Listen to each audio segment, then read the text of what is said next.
What's going on, Wired fam? Hope everybody's doing well. Welcome to another Wired for Crappie live show. Hope you guys are ready and raring to go. It's going to be a good night. We got a lot to talk about. Got some good stuff to talk about tonight. Missed you guys last week. I'm sorry for that. Last week was kind of a whirlwind. But I'm glad you guys are here tonight. I hope everybody's doing well. And like I said, we got some good stuff to talk about. So I'm ready for it. Okay? I am ready and raring to go, I think. I got all my stuff together. Got all our stuff to talk about. Oh, I say we got all our stuff. We don't have quite all our stuff. We got to grab a couple more things to talk about tonight. But we got some good stuff to talk about. I'm looking forward to it. And hope you guys are excited.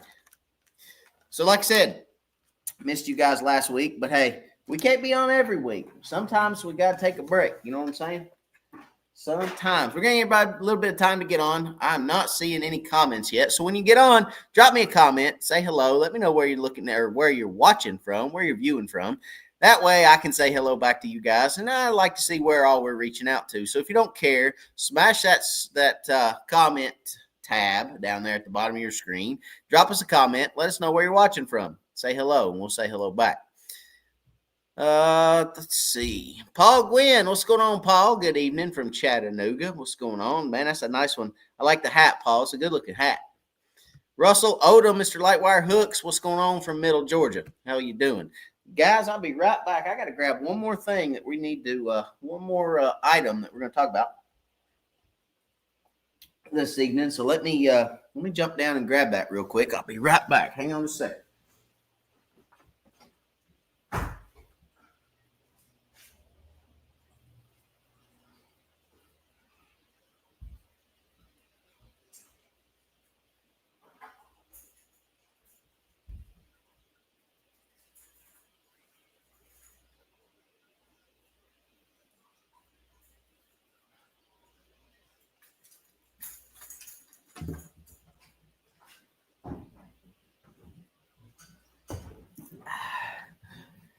All right, we're back. All right, now I think we have everything. I think. If not, we don't need it, right? All right, let's see who all's on tonight. All right, I got my comments kicking in now. Looky there. Mr. Dave Williams.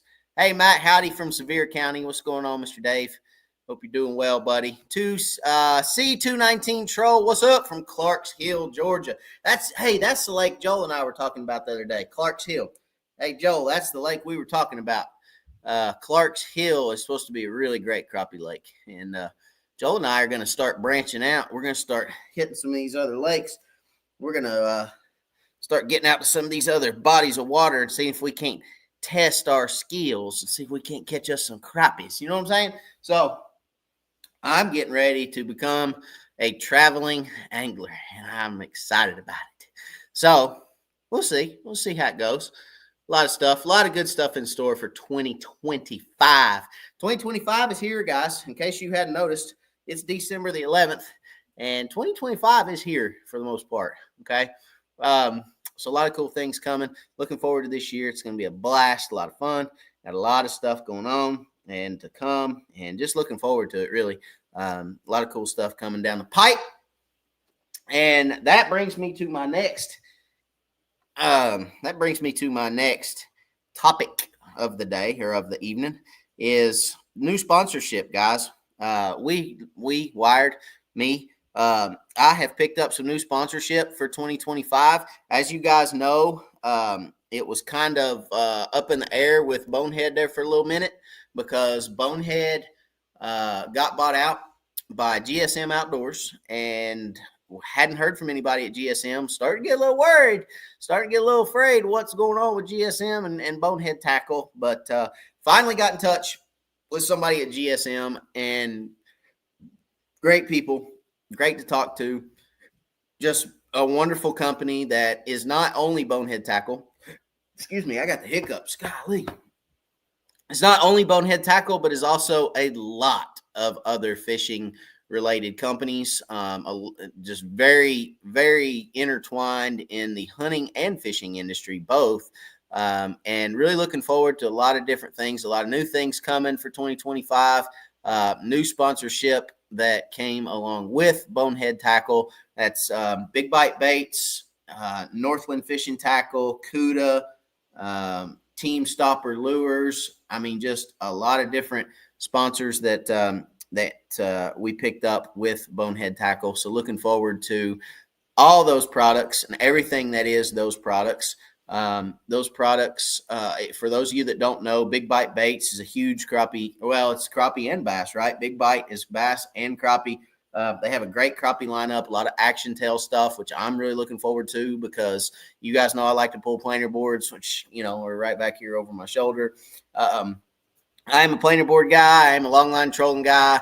I love to fish that way in the spring, and I am really looking forward to some of Big Bite Baits, some of their curly tail stuff, some of their action tail stuff.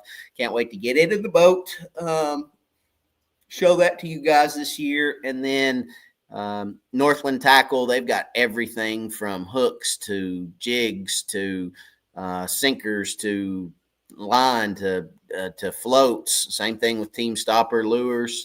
They've got crankbaits and jigs and floats, and I mean they've got it all. I mean, just a great selection of products that we're going to get to show you guys. And then Cuda. Cuda is, for those that don't know what Cuda is, they are a fishing tool company. Pliers, knives, scissors, all kinds of good stuff from Cuda. Can't wait to get some of their products in the boat and get them showing you guys those products. It's going to be a blast. A lot of really cool stuff coming down the pipe, like I said, for 2025. So, thank you to them, and thank you to GSM Outdoors for entrusting me with their brand, and, really looking forward to the future with those companies and with those products. And I'm going to give you guys an honest review. That's what I told them. I said, hey, I'm going to give honest reviews of your product on my channel, just like I would any other product on my channel. And you guys know, if I don't like a product, I'm very vocal about not liking that product. You know what I'm saying? So it's no secret that if I have a product that I feel is insufficient or inferior, I'm going to tell you about it. I'm going to tell you that it's, not the best product out there, that there is better ones out there, or I'm going to tell you why it sucks. Okay. So that's just going to be me. That's who I am. That's what I'm about. And I'm looking forward to getting a lot of products in the boat, getting a lot of them tested, and telling you guys what I think.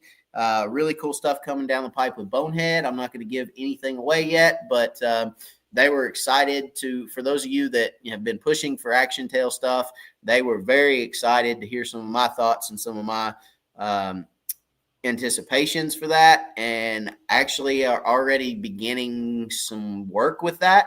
So I won't give any more away because I don't want to give too much away with Bonehead and with the action tail stuff because it's very early. But there is things in the works that I am actually personally helping with now. So I'm excited about that. And we'll have some stuff to look at hopefully soon. So anyway, a lot of good things coming, like I said, for 2025. Thank you to the new sponsors. Thank you to GSM Outdoors. Thank you to everybody on the channel and everything that you guys do for the channel, because that's what allows me to bring you these products and show you these things, and just be here on a Wednesday night at 9:00 running my flapper and talking to you guys. So again, I appreciate you guys for that. Without you, I couldn't do it. That's for sure. So thank you guys for everything that y'all do. Ty Kofelt. Ty, what's up, Matt? And East Tennessee Crappie Tournament Trail fam. What's going on, Ty? Slab Happy Lures. What's going on from Mossheim, Tennessee? Tommy Johnson from Sparta. What's going on, Tommy? Nathan Wood from Wabash. What up, Nathan? Rick Martin. Hello from Arkansas. Brody, what's going on from Hickory, North Carolina? What's up, Brody? Herb, what am I doing? What is up with my... Oh, there we go. Fixed. Herb Tador. Hey, everyone from Havre de Grace, Maryland. I hope I said that right. What's going on? Joel Nash. What up? Joel Nash in the house. George Hamby in the house. What's going on, George? Very Slabus. Slabos? Did I say that right? Very Slabus. What up, Rab? Hope you're doing well. You guys tried to throw some tongue twisters in there. I don't know. That's above my pay grade. I'm a redneck. I can't talk like that. But if you ask Joel, I'm not a redneck. I'm what Joel calls me.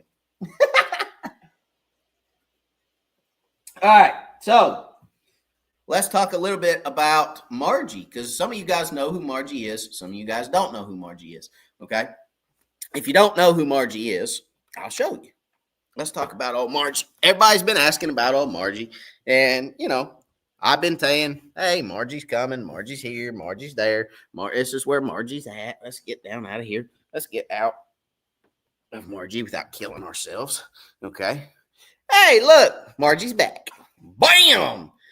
New Merc Pro XS on the back of that thing. Look at that. She's shiny, boy. She's shiny. I like it. She's ready to rock and roll now, boys. I'm telling you what. Well, so we got the boat back. Okay.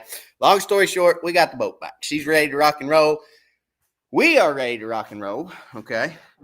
And they even gave me the old cowling. Look at that right there. So I asked them, I said, hey, can I have that old cowling? Because I'd really like to have the cowling for my motor. And they said, well, they don't normally let us give the cowlings. I said, oh, come on. I said, they're not going to want that cowling back. It's got a hole in it. So I ended up getting the old cowling back, and I'm going to hang it right back over here over my shoulder from the ceiling somewhere as a conversational piece. You know what I'm saying? So we'll hang that baby back up there, see if we can't make a conversational piece out of it. It ought to be fun. But Margie is back. Got half the break-in done on the motor this past week. I'm going to try to get half the break-in done this week.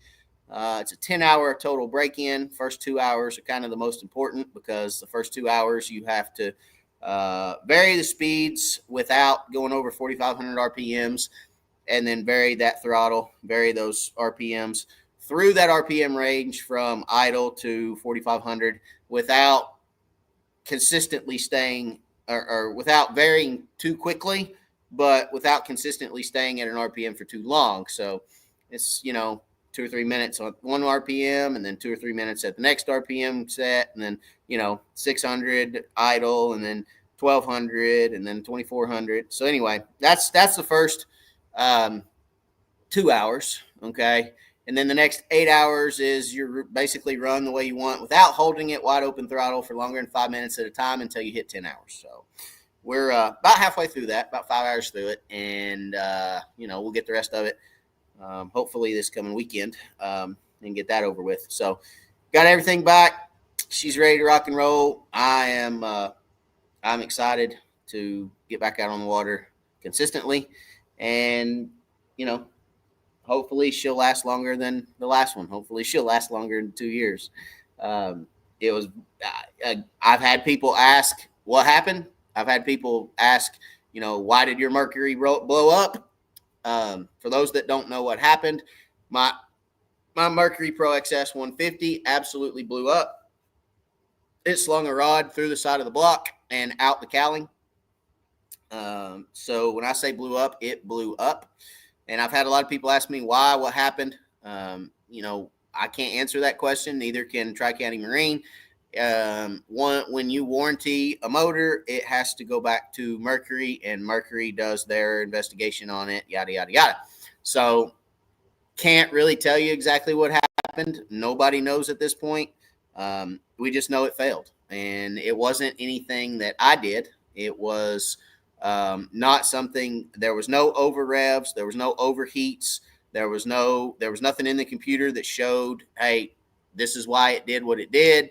You ran it to, you over revved it, or it overheated, or, nothing like that. There was nothing in the computer that logged into the computer that said it should have blown up. Okay. Nothing that I did. It was just a malfunction in the motor, and that's it. So, take it for what it is, chalk it up as what it is, and move on. Okay.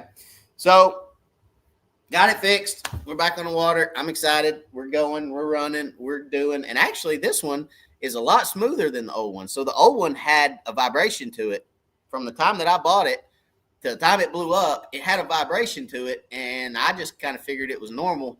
This one doesn't have that vibration. This one's smooth as silk. I mean, you fire this one up, it just hums. So I'm kind of wondering if I didn't have something going on from the get-go. I always kind of thought it was weird that it had that vibration, but I never put too much into it because that was my first 4-stroke. Obviously, it wasn't. I've run 2-strokes all my life, and I bought that 4-stroke. But I always kind of just thought, that seems a little off, and maybe it was. Maybe it was. So anyway, again, don't know what happened. I've had people ask me multiple times, would I buy another Mercury? Absolutely. Absolutely 100%. I would buy another Mercury Pro XS today if I needed one. I have no hard feelings about Mercury. They absolutely did great on the warranty. Didn't even have to do anything as far as the warranty is concerned. I mean, I took the boat up there. They made a phone call. Mercury said, good, fix it. We're sending you everything. Get it going. I mean, right there on the spot. So, absolutely would buy another Mercury tomorrow if I needed to. I've had a lot of people say, well, what about this motor? What about that motor? I love my Mercury. I run Mercuries. Look, it's just like anything else in life. You go buy a new truck, or, you go buy a dishwasher, or you go buy a dryer, or you go buy, anything. You might get one that somebody made on their last day. You don't know. Somebody may be quitting at 3:00 and they made it at 1:00. You just don't know what you're getting. So, stuff like that happens. I again would buy another Mercury tomorrow. Okay. So that's that. That's the end of that. Hope that answers everybody's questions that have been messaging me and calling and wanting to know, texting and wanting to know what my thoughts were. That's my thoughts. So again, would buy one tomorrow. Okay. So let's talk a little bit about my saltwater stuff. So Brantley and I, if you didn't see the last video, we got to do a little saltwater fishing. Who here likes to saltwater fish? I'm going to take it outside of crappie for a minute. We're going to talk a little bit of saltwater. Everybody okay with that little salt life? All right. Who here likes to saltwater fish? I personally, I did somewhat grow up saltwater fishing, kind of freshwater and saltwater. Lived in Southeast Texas for a while and absolutely grew up flounder fishing and speckled trout fishing and red fishing. Just absolutely love it. Any advice for keeping ice buildup off the eyelets? Love fishing cold weather, but the gear doesn't like it as much as I do. Eric, I can tell you this. If you're going to fish cold weather, anything less than freezing, okay, you're better off to use mono than you are braid.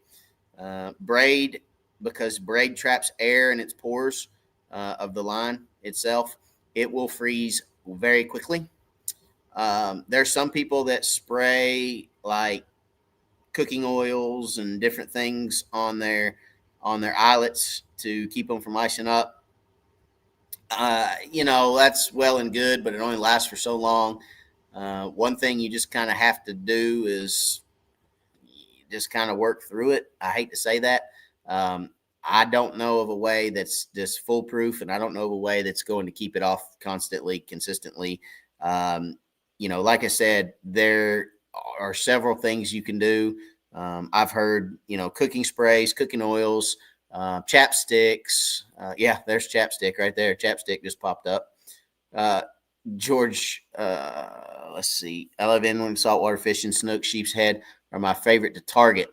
Yeah. And so Herb said chapstick in the eyelets. I mean, there's several different things. Chapstick actually might work a little bit better because it would stick in there a little better. I've heard Vaseline in the eyelets. I've heard cooking sprays, different things.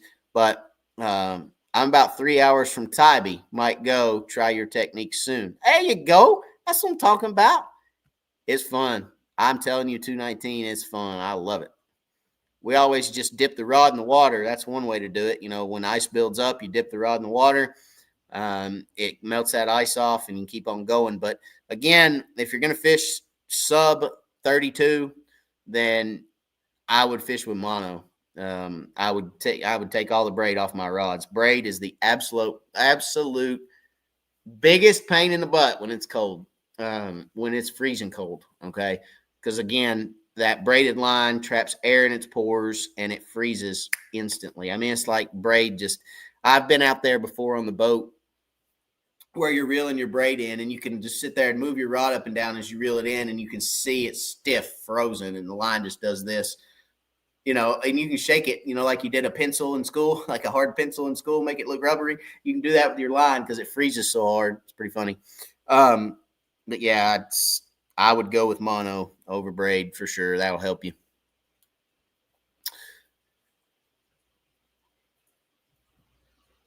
Chapstick does work and dip in the water. Yep. There you go. And again, you can try some of the cooking sprays and stuff like that too. I wouldn't use butter, but some of the spray oils will help too if you want to put those on there. But so back to saltwater, because I've had a lot of questions. I've had a lot of people. They've called, they've texted, they've emailed. I've had a lot of people that want to know like what we were doing, what we were using, how we were doing it. Get a little more in depth with what, when, where, why, and how. For really speckled trout and redfish is all we caught. Flounder, it was a little late for flounder. Flounder kind of moved back offshore. They weren't really shallow. Trout move shallow in the winter. Oh, excuse me. Trout move shallow in the winter, and redfish will be shallow in the winter. But flounder, yeah, they move offshore a little bit in the winter. So a little harder to catch them in the flats and from the bank especially. So, all right. So let me see.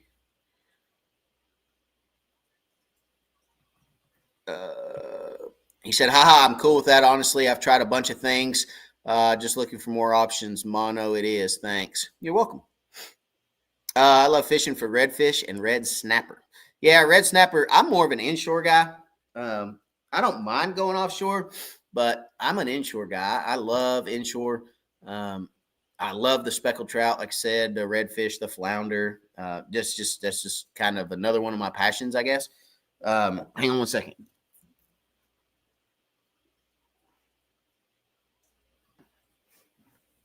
So, like I said, again, it's kind of like one of my passions outside of crappie fishing. Crappie fishing is my first love, but I do like to saltwater fish a little bit too.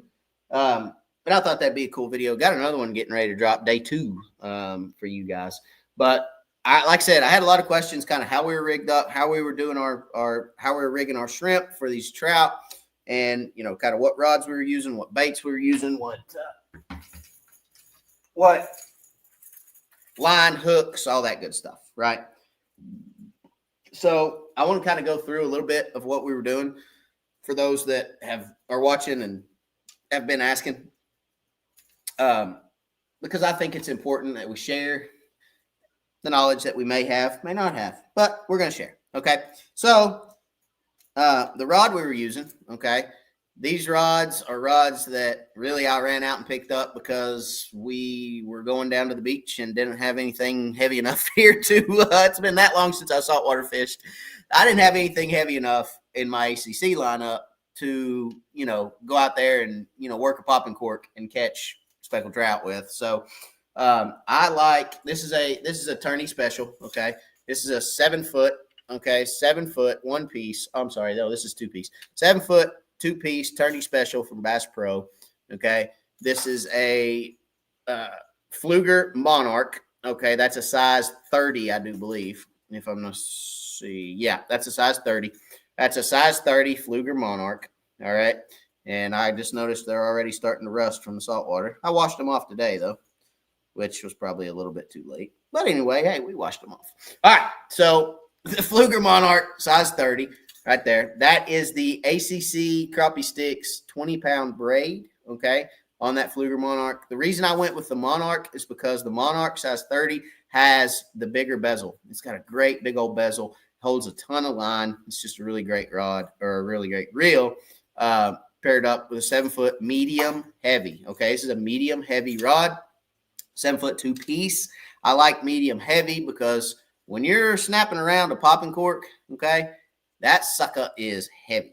All right, that popping cork, it ain't no joke. It's the real deal. Okay, so for those of you that don't know what a popping cork is for saltwater, it is this big thing right here. Okay, it's on a wire. and it's got 2 brass beads on the bottom and 2 plastic beads on the top. And when you pop this thing, you hear that click.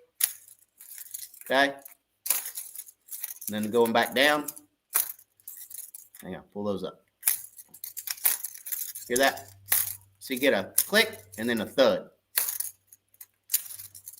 Okay. That click. Okay. If you've ever heard a shrimp pop, okay, like it's trying to get away, it makes that click, click. So when a shrimp pops to get away, okay, that click. Now, when a fish comes up and hits a shrimp, pop, pop, pop. It makes that pop in the water, that boom. Okay, so it's shrimp trying to get away, fish hitting the shrimp. Shrimp trying to get away, fish hitting the shrimp. Real simple. Okay, so that's the purpose of a popping cork. All right, that is the Cajun Thunder popping cork. That's the one I prefer. Cajun Thunder popping cork is right there. All right, that's the Cajun Thunder. That is the original. It is they have 2 different sizes. So they have, and it is weighted, but they have, I'm not sure. This is the oval. They have an oval and they have a cigar. Okay, I like the oval over the cigar. The oval is my favorite for popping corks. I like something that displaces a little bit of water.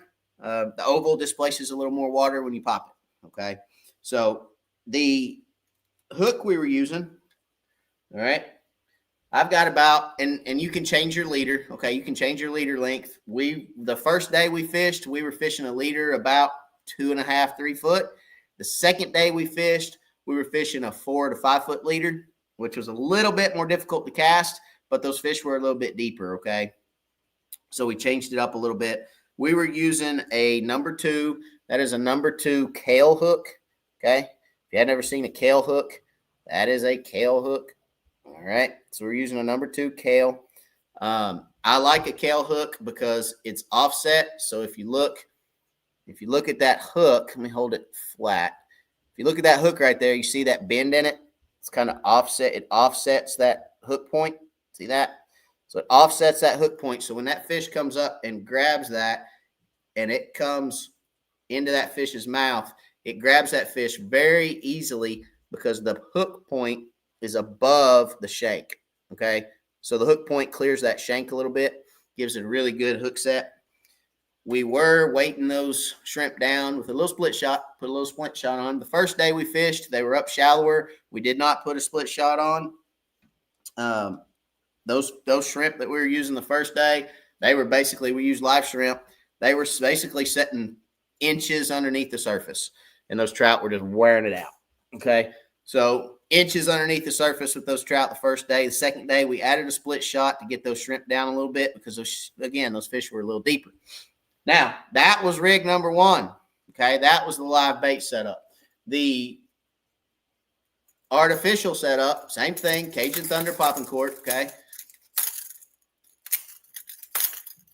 love my popping cork. All right, and then we were using a 1/4 ounce trout eye. Okay, as a 1/4 ounce trout eye jig head. I got some right here in the package. Let's see, right there. That's a 1/4 ounce trout eye jig head from Z-Man. It's a Z-Man trout eye. Okay, 1/4 ounce. And we were using the Z-Man Elastec. That is the scented jerk shad in the pearl. Okay, that's the pearl color. Let me move it up there so you can see it. There it is. All right, so that's the Elastec. I like the Elastec stuff for anything that has teeth. Why? Well, because the Elastec doesn't tear and doesn't rip and doesn't fall apart. So, you can catch a bunch of fish on it and it doesn't fall apart. That bait right there probably caught 25 fish and it's still on there. Okay, that is a 4-inch bait. I will go to a 5-inch bait. 5-6-inch bait doesn't bother me. That artificial I was throwing on, this is a Shakespeare Excursion is all this is. Medium heavy rod, 7 foot. This is a 2-piece rod. It's a Shakespeare Excursion, nothing special. I think you can get these at Walmart. And then again, that Fluger Monarch size 30 paired on that. So, nothing special. Same thing, 20-pound braid. That leader, I didn't tell you what that leader was. That leader is a vicious fluorocarbon. No, I'm sorry. It's not vicious. It is, almost lied to you. That leader is actually a Vanish. It's a Berkeley Vanish, 17-pound, 100% fluorocarbon leader in clear. Okay, 17-pound clear. A little bit heavier than crappie fishing. You know what I'm saying? A little heavier. So that was my setup. That's what we used. I had some other baits with me. Did not use them. I had some stuff that I was going to throw for flounder. But, again, we didn't find a whole lot of flounder. I was hoping I could get on a flounder bite, but never really did. Brantley wasn't interested in doing anything but catching speckled trout. So we went and caught speckled trout. That's what we did. But Z-Man makes some great baits. That's the Paddler Z. It's very similar to the jerk shad, except for it's got a paddle tail on it instead of a straight tail. Again, that's the Diesel Minnow, okay, and the Electric Chicken. That's a great flounder bait. The Perfect Plastics from KVD, those caffeine shads, I mean, you can't beat them. Again, these are all 4-inch baits, okay? I think everything's 4-inch. I was going to say, I think one of them's a 375. There's the Chartreuse Jerk Shad, okay? That's the Chartreuse Jerk Shad from Z-Man. And then Rage Swimmers. You can't beat a Rage Swimmer, all right? The Strike King Rage Swimmers. Great bait as well. That's the 370. No, that's a 325. That one's a little shorter. So anyway, that's kind of my bag for speckled trout, redfish, and flounder. If you're looking for something, if you're looking for some baits to create a little bag, again, that's the ACC. That's the 20-pound ACC braid that we were using. That's high vis yellow, 20-pound ACC crappie stick braid. That's an 8-strand braid. If you're looking to create a little bag for saltwater and you're looking to inshore fish, that's a good bet. There's my Kale hooks. Okay. There's my Kale hooks. And something else you need to always kind of have with you when you're inshore fishing, you always kind of need to have a circle. Okay. That's a 3 circle hooks. And you always need to have you some swivels. Okay.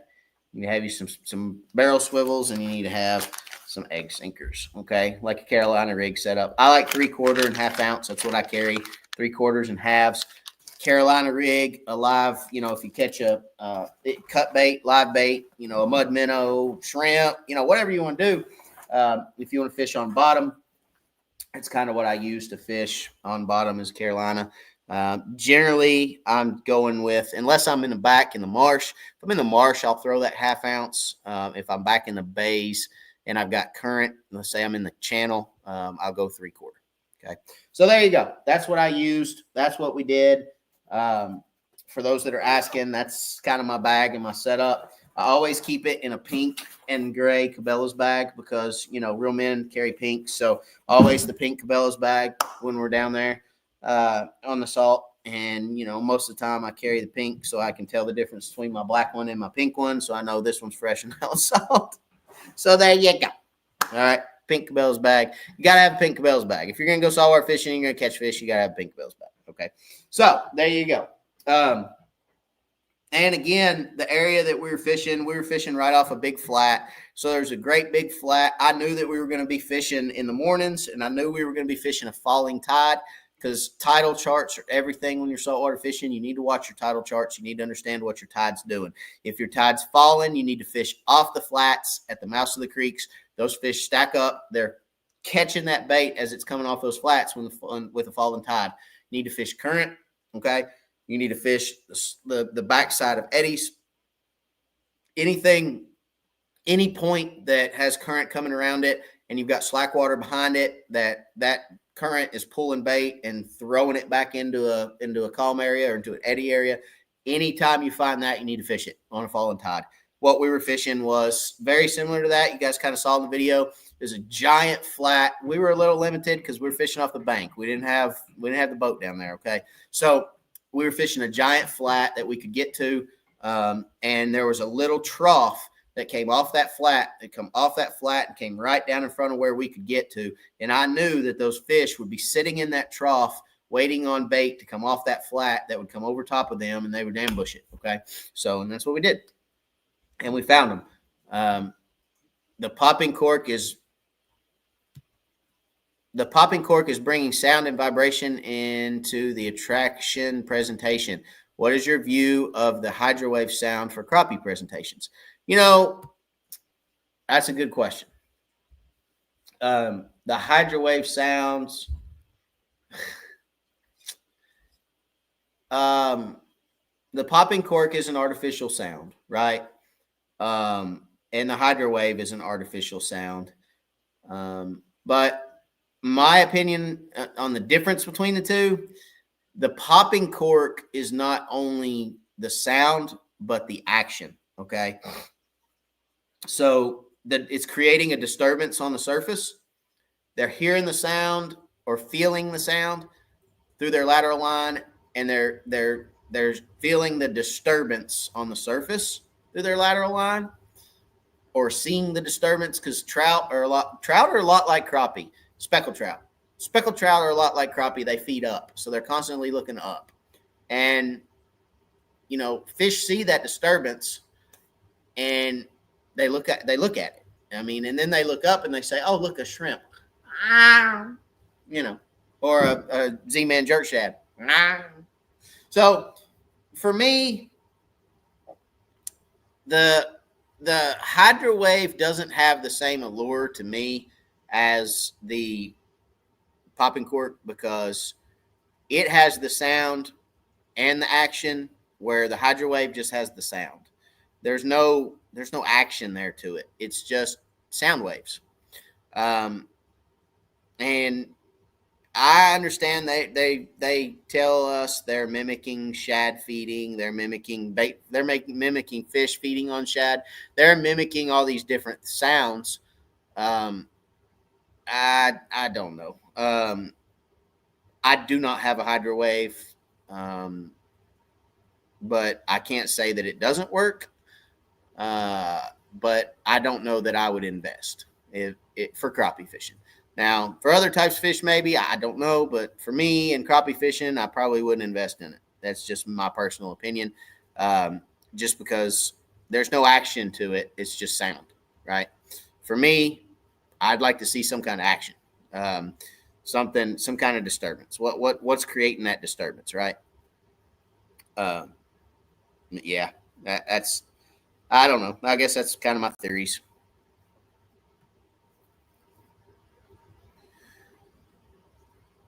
All right, so enough about salt, enough about that. Let's talk a little bit about crappie fishing. So, got Watts Bar coming up, Watts Bar Sections tournament coming up. This is a new tournament for the East Tennessee Crappie Tournament Trail. This is a new format, okay? So got a new format coming up, East Tennessee Crappie Tournament Trail. What is happening, okay, is all the anglers are coming to the registration. We're going to register, and then they have sectioned off Watts Bar Lake into 3 different sections. 1, 2, 3. So 3 sections in Watts Bar Lake, okay? And we will actually draw our section the morning of the event. So when we get there, we'll register. And then once everybody's registered, we will draw up a hat, look at our little ticket, and it'll say section 1. All right, well, Matt, you're in section 1. Okay, cool. And we will be responsible for fishing that section of Watts Bar Lake for the entire tournament. Okay. There will be a winner a first place winner out of every section. It'll be a winner take all per section. And there will be a big fish winner for every section. Okay. So big fish winner and a first place winner for each section. So 3 winners, 3 big fish winners. Okay. And then there will be a roll the dice for each section. So each section will have a roll the dice, where what the roll the dice is, is the East Tennessee Crappie Tournament Trail has some great sponsors, okay? Light Wire Hooks, ACC Crappie Sticks, the Knife Shop, and what they'll do is they'll have a prize for each section, and you have to weigh a fish and you have to be present at the weigh-in. But if you weigh a fish and you're present at the weigh-in, let's say you finish fourth, they take, let's say there's 15 people in that section, they take 3 dice, they roll those 3 dice. If it lands on 4 and you finished fourth, then you win the prize, okay? You win whatever, whether 2 ACC crappie sticks or a box full of light wire hooks, whatever it is for your section, you win that on the roll of the dice. So everybody has a chance to win something no matter where you finish, okay? So there'll be a roll of the dice for every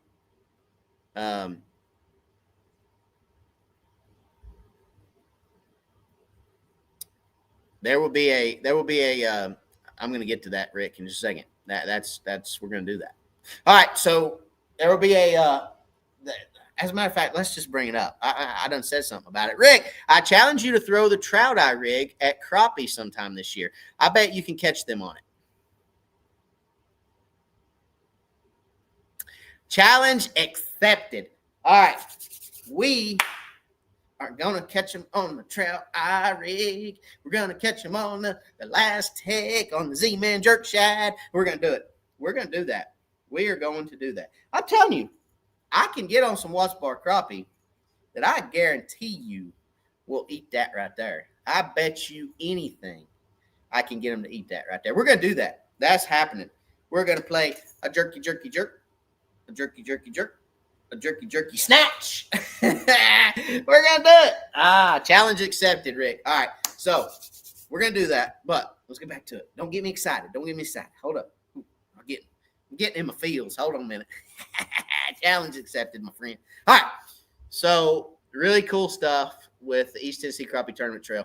If you look, there's been some people that have called or have called other people and said, hey, what do you think about this? What do you think about this new format? I don't know what to feel about it. I don't know if I like it. I don't know if it's going to be good or bad or ugly or indifferent. Well, let me tell you something, okay? And I've heard some people say, well, yeah, but if I draw such and such section, I don't have that much in that section. I don't know where to go fish in that section. That's the point. That's the point. Getting everybody a little out of their comfort zone, okay? You show up to these tournaments, you got guys that historically do good, okay? Historically, you've got guys that do well in a tournament setting, okay? Let's break that out, okay? Maybe those guys draw a different section than you. Maybe you don't have to fish in their section. Maybe you get to go explore a different portion of the lake. Maybe you get to see different water. Maybe those guys are in your section that you've never fished. And you get to see where those guys fish, okay? Because you're in that section and you're running around trying to find something and you walk up and you go, oh, whoo, there's so-and-so. What's he fishing over there? I might come back and check that later on. You see what I'm saying? It's to get everybody out of their comfort zone, mix it up a little bit, get you guys thinking outside the box, and, hey, put 3 different winners on a podium in one tournament. What do you think? I like it. I think it's good. I think it's going to be fun. I think there's a lot of mixing up and shaking up that'll happen. I think there's going to be a lot of people that are like, man, I hope I get this section. I hope I get this section. Oh, man, I didn't want that section. Golly, boy. And then there's going to be some people that are like, man, I hope, come on, section 2, section 2, section 2, section. Section 2. Yes. All right. So there's going to be a lot of that. It's going to be a lot of fun. It's just going to be a mix up. Okay. Think outside the box. Get out of your comfort zone. Man, that's the big thing with me is just get out of your comfort zone, guys. Get out of the norm. Get out of the same old, and do something different. Like take a daggum Z-Man jerk shad down to Watts Bar and catch a 2-pound fish. Do it. Get it out. Get out of your stump bug routine and do something different. You know what I'm saying? Even me, okay? Even me, I need to do it, all right? So, and it excites me. See how excited I get about doing something different? That's the way you guys should be. Come on, get in that zone. You know what I'm saying? Get in there with me and let's do something different. Because listen, you might be able to catch 100 crappie on your 14 brush piles you fish every time you go to the lake, but you may be able to catch the biggest crappie of your life on a brush pile you didn't know was around the corner. You know what I'm saying? So get out of your comfort zone. Do something different. Go somewhere else. Hey, you might go somewhere else and not catch anything for a day, but that's okay. It's okay. It's going to be all right. Doesn't make you any more or less of a man or more or less of a woman or more or less of a fisherman. It just makes you more well-rounded. You know what I'm saying? So get out of your comfort zone. Get into the unknown. Figure out some different stuff and make it happen. That's what makes you a better angler. Listening to all these YouTubers, listening to me, listening to Fishing Ken and Chris Gill and all these other guys out there, that might help you. But there's nothing gonna build you more than getting out of your comfort zone, doing something different, and figuring it out. Once you figure it out, bam, it clicks. You got it. You can do it again. You can replicate it. There's nothing that's going to make you a better fisherman quicker than you getting out there and doing it. Being outside, doing it yourself, experiencing the good days, the bad days, and putting that together. Why was it a good day? Why was it a bad day? What can I do different? Okay, I drew section 1, never fished section 1 in my life, but I'm going to go do it. All right. I didn't catch a friggin' fish. Why did I not catch a fish? Well, I didn't catch a fish because I fished too shallow, I think. I fished 10 to 20 feet. Well, maybe I'm going to go back next weekend and try 20 feet to 40 feet. Oh, bam! There they are. I caught them. Daggone. Wish I would have done that last week. You know what I'm saying? They're getting out there. I'm getting on my soapbox. I'm going to get off it in just a second. Getting out there, experiencing it yourself, making it happen, and doing it is what's going to make you a better angler. Okay? I promise. I promise it will. So, for those of you that are thinking about fishing this weekend, get your butt in your boat or in your truck with your boat hook behind it. Get your butt out to Watts Bar Lake and come fish the event. It don't matter. Live scope, guys. We got live scope now. You can turn your live scope on 100 foot and go out in the creek and start moving it around and find you a brush pile. And you might catch the 3 biggest fish you ever caught in your life off that thing. Get your butt out there. Get you... Somebody's laughing at Joel. I don't want to read it yet. Get your butt out there. Get involved and come fish. It's going to be a blast. It's going to be a lot of fun. I promise. You won't regret it. I promise. I promise. I promise. Okay? So come do it. Come on out. All right? That's enough. I'm done. I'm getting off my soapbox. All right. What we got? I think the draw is going to make it fun. It's not the same old, same old. There you go. Same old, same old. I know. I like it. Sounds good. I like it. Joe, you should pull planer boards Saturday. That's different. Yeah, well, that would also be sabotage. So, no.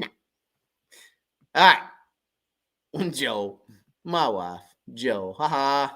All right. Robert Payne, what's up from Brownwood, Texas? What's going on, my friend? Hope you're doing well. You missed our talk about speckled trout. I bet you got some speckled trout down there in Texas, don't you? What part of Texas? Brownwood. Where's that at? Geographically, is that northeast, northwest, south, southeast, southwest? Where's that at? Brownwood, Texas. Where's Brownwood, Texas? Hey, let's look right here. Let's see. Where is Brownwood, Texas? How close are you to my old stomping grounds? That's what I want to see. Brownwood, Texas. All right, here we go. Brownwood. Oh, you're a ways. You're up there around. You're not far from Waco. My wife has family in Waco. You're not too far from Waco. Okay, so you're a pretty good ways. I was in that Galveston, Corpus Christi, Beaumont area, okay, where I was. Central Texas, yeah. So I was kind of in that, grew up in that Port Neches, Groves, Beaumont, Galveston, Corpus Christi area. So a lot of saltwater fishing, a lot of fun. A lot of big bass fishing, too. Dark water bass fishing. Black and blue, everything black and blue. And black and blue everything. All right.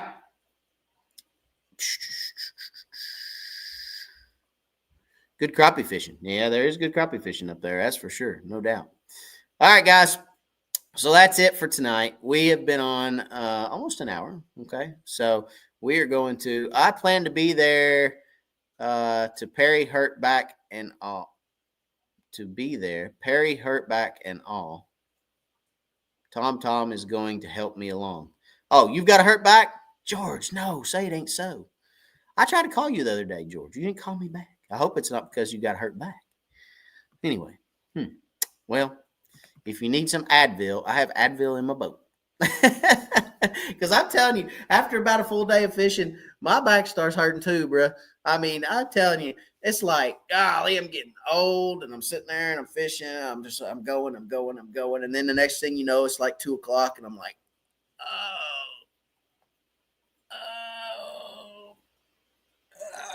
okay, where's that Advil? Hand me the Advil, Josh. Get it out of the box. Woo, I need 2. Give me 3. So I feel you on it. I feel you. I hate to hear your back's hurting, though, buddy. No MRI this time around. Well, let's hope not. Yeah, that's good. That's good news. So, all right. So we're gonna call it. Wait till you're 52. Yeah, I hope I'm waiting a long time before I'm 52. I hope I'm not 52 anytime soon. So we're going to call it a night. I appreciate you guys for watching. I appreciate you guys as always. God bless. And I hope you guys have a great week. Thanks for listening to a little bit of Saltwater Talk tonight because, we had fun down there. We had fun. And we're probably going to mix it up a little bit more this year, do some different stuff. You know what I mean? Reach some new people, reach some new crowds. Get the Wired fam out there into some different channels and some different avenues, some different lanes, if you will. So gonna be a lot of fun. A lot of cool products coming to you. Lot of things to show and see and test. A lot of cool stuff. I'm looking forward to it. It's gonna be a lot of fun. So 2025, big plans. Can't wait. Grow a lot. Share the channel. Appreciate you guys. Have a great week. And we will see you guys same place, same time next week. As always, like I said, God bless. We'll catch you on the next one.